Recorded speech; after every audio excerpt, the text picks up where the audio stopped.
Welcome to my Christmas stocking sew along. I'm Sam from Curious Handmade and I'm here for all beginner sewers. This is a super beginner friendly project. This is actually part 2 of 2 videos. The first one, which you will see on the video before this if you go into my profile, was showing you how to make the pattern. This is now the sew along for the actual stocking, so I hope you enjoy it. If you do, please do like, share, comment and send me pictures of what you make because I do love seeing them. First, you want to take 2 pieces of your outer fabric, 17 inches across by 23 inches, and the same with 2 pieces of wadding, and this is what we're going to be quilting with, and I use a 4-ounce weight.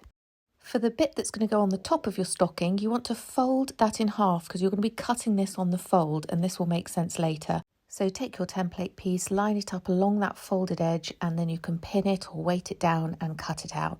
Put that piece to one side and you want to cut a second piece. So you'll have 2 rectangles cut on the fold, and that's going to be your top pieces of your stocking. You then want to cut 2 pieces of your lining fabric and 1 piece for your hanging loop. So you will end up with 2 outers with wadding, which we're going to go and quilt, and then your 2 pieces of your lining, your 2 top folded pieces and your piece of fabric for your hanging loop. Now we're on to quilting the outer pieces. I use this basting spray, which I have linked in my Amazon store. If you don't have this, it's not a problem, you can pin it, but I just find this basting spray is so much easier and leaves a really nice finish. You can see I've put a sheet down because this spray it kind of leave a little bit of a sticky residue on your table if you don't, and then you just want to simply put a light spray across the wadding and then place your piece of fabric down on top of it and smooth it out. Before we start quilting, we're just going to draw one of our first quilting lines. If you don't have a quilting bar, you can draw lines all the way across. You can use a heat erasable pen, or I like to use my Hera marker. I like this because I just indent the fabric rather than having to draw lines that I then have to get rid of afterwards. Head to the machine, and if you've got a quilting bar, now's the time to pop it in. I've set my stitch length to 3.5, and then I simply just sew down that line that I've marked. When I get to the end of the first row, I then line up that sewing that I've just done on the quilting bar, and that's the bit that I follow, not the actual where the needle's going, and it just makes sure that you get nice, consistent, evenly spaced lines. Do that on both pieces of the outer and head back to your cutting table.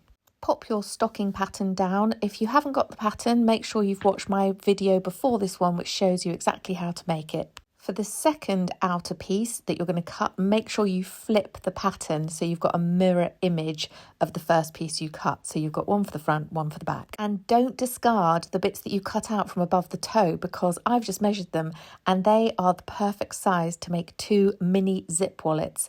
And you'll find the sew along for that in my playlist.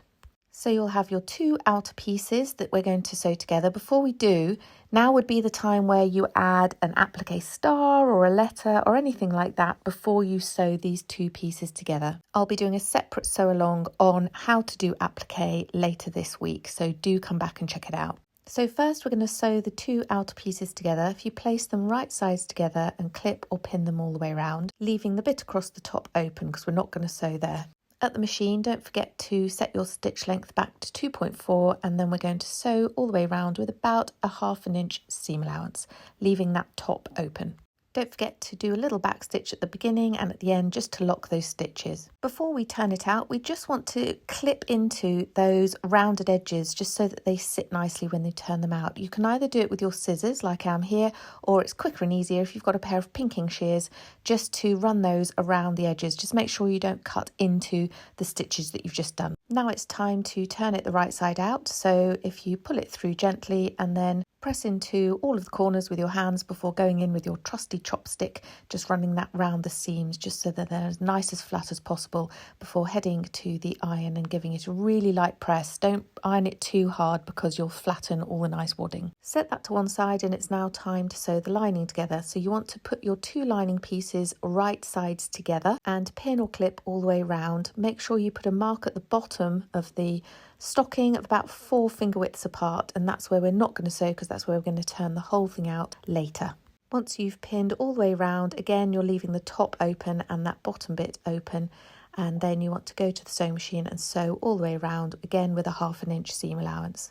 And when you've done that, it will look something like this. So just make sure you didn't sew that gap at the bottom, otherwise you won't be able to turn it all the right side out later. As you did with the outer, you just want to clip, or using your pinking shears, just clip round those rounded corners, just so again, when you turn it out, it sits nice and flat.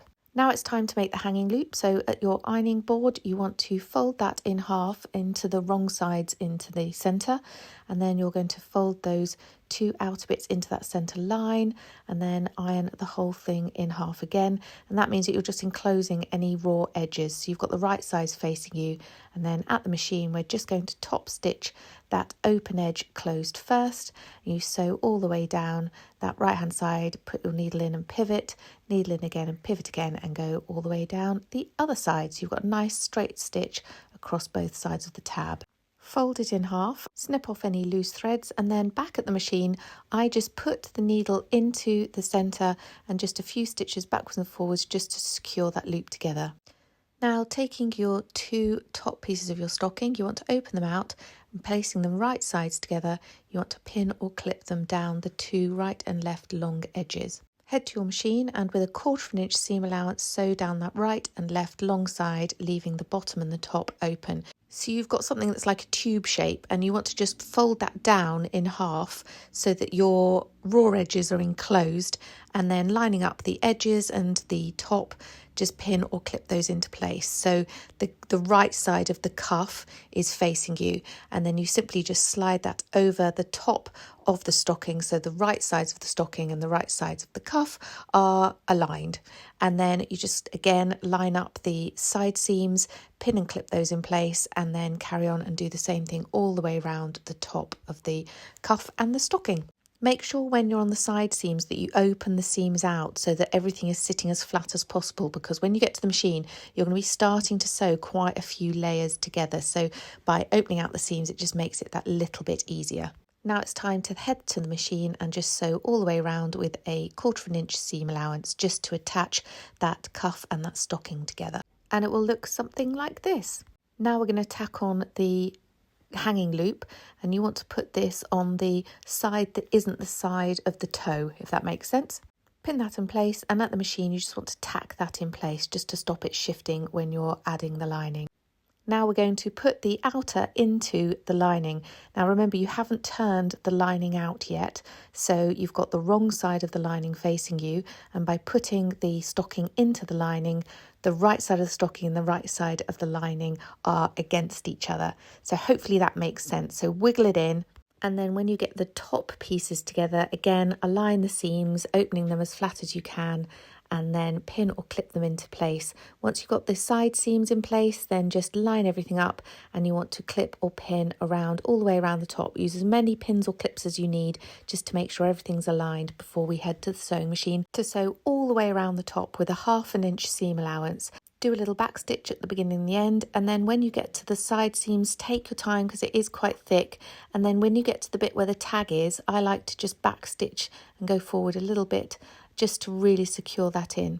Once you've sewn all of that, what we want to do is just slightly thin out those seams. So what you can do is just cut one of the layers. Again, be careful that you're not cutting into the stitches. But you can see here I'm just trimming off one or two of the top pieces just so that they're kind of graded, and that just means that they sit a bit nicer when you turn them the right side out. Now for the fun bit, turning the whole thing the right side out. So where you left that gap in the bottom of the lining, just gently pull the outside of the stocking through and wiggle it all the way through till the two pieces are completely turned the right side out. Go back to that hole at the bottom of the lining, and we're just going to sew this up. So you want to place the seams, just tuck them in and give them a little bit of a press. As it's quite a big hole, you might want to just pin or clip it in place just so you know where to start and stop, and then setting your stitch length to 1, so it's a really small, almost invisible stitch, sew that hole closed. Then you can just tuck the lining into the main outer of the stocking and just push it all the way down and make sure it's nice and lined up. Now you could stop there, but I do like to just do one final top stitch just to make sure that the lining stays tucked in. And if you want to do this, all you need to do is just pin or clip those two edges so that they're aligned all the way around the top. and then just top stitch them at the machine. Again, it's going to be really bulky where the hanging loop is, so just take your time. And when you're done, you have finished, you have made your Christmas stocking, and hopefully you're as pleased with it as I am. Hope you've enjoyed my sew along. If you have, feel free to buy me a coffee. The link is in my bio. Thanks.